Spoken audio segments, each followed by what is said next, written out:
Beekeepers, you need 2 apiaries, you need numbered hives, and you need good notes. Why? Because for instance, if you're doing a split and you want the bees to stay with the other half of the split, you need to take it to a different location over 3 miles away from where they were previously. And that's what I did with these 6 here. And because I did splits at home, 6 splits, 5 of them took the queen. The 6th one was balling the queen 4 days after I let the queen out. So I was successful 5 out of 6, which isn't bad. And then I numbered my hives so that I know if I need to do something to a certain hive, I know which hive it is.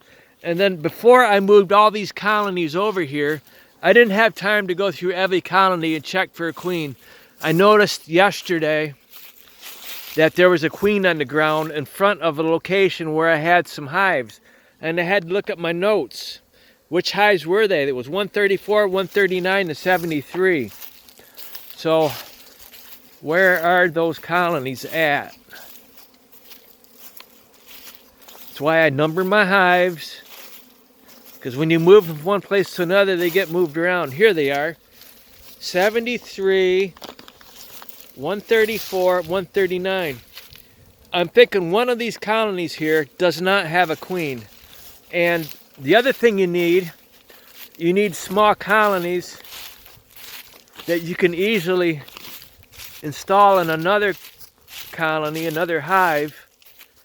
So if you find a colony that doesn't have a queen, you can right away put in another queen. And I have some cages. I'm going to locate which of these 3 hives doesn't have a queen. I'm going to assume they have a queen cell. I'm going to destroy the queen cell. I'm going to check out one of these.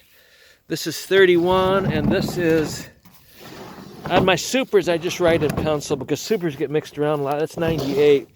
So I'm going to, whichever one I choose, I'm going to make sure they have a queen. I'm going to put a cage over that queen on the frame. I'm going to come back in 3 or 4 days, and I'm going to see how they've accepted that queen. I'm going to let that queen out of the cage.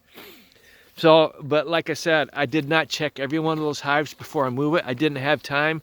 Here in Michigan in the spring, you never know how much time you're going to have. You don't have a lot of time in the spring to actually open hives and check, make sure every hive has a queen in it.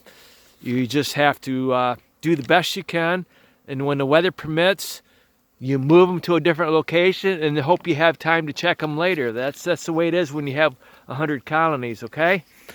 So I'm gonna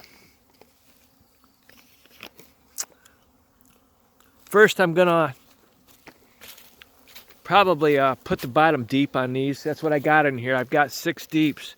After I checked my splits at home, because I number my deeps, I have to bring back the deep that goes with the queen.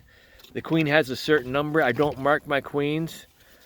It's possible a queen can get replaced and I not know about it, but that's just the way it is. I don't take the time to mark my queens.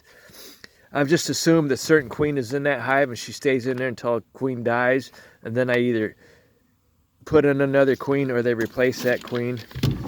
And I might know about it, but sometimes you don't know. So I'm putting these deeps on those hives there, and I have some numbers that don't have a second deep, and I'm currently using gray, and I wrote in there in pencil, see, in pencil what number it is, and then when I get time to build another deep, I will actually number it. But my gray ones are 3/4, and my brown ones are 7/8. My gray ones are just to fill in spots, but I don't have one until I build one. This right here is 132, right there 132, so I don't paint those because they're going to get changed around later in another colony. Okay, so looks like the bees are doing really good. I haven't been out here for a week. Here's a entrance reducer that got moved. I don't know if the wind did it, or sometimes you get skunks and coons and possums that try to get into a hive. But things look good here. I don't see any colonies that don't have bees coming in and out. Sometimes you wonder, you know, Will they abscond? There's a lot of talk on YouTube about beekeepers doing things to prevent swarms. Up here in Michigan, I don't have to worry about swarms until after May, and I haven't had a swarm in a long time because I know the size of my colonies. If I have to, I give them more room. If you give your colonies more room, odds of them swarming are pretty slim. And I've taken out that piece of wood I used during the winter between the bottom board and the bottom screen, so they're getting plenty of ventilation in there. If it were really cold and the colony is really small, I plug that up. But it looks good. Everything looks good here. And I don't transport hives with just the bottom screen. I make sure there's a bottom board. I'm not going to take the bottom board out until summer, but these are going to get moved back next month when I do my splits. So I'm not going to even be taking the bottom board out of these colonies.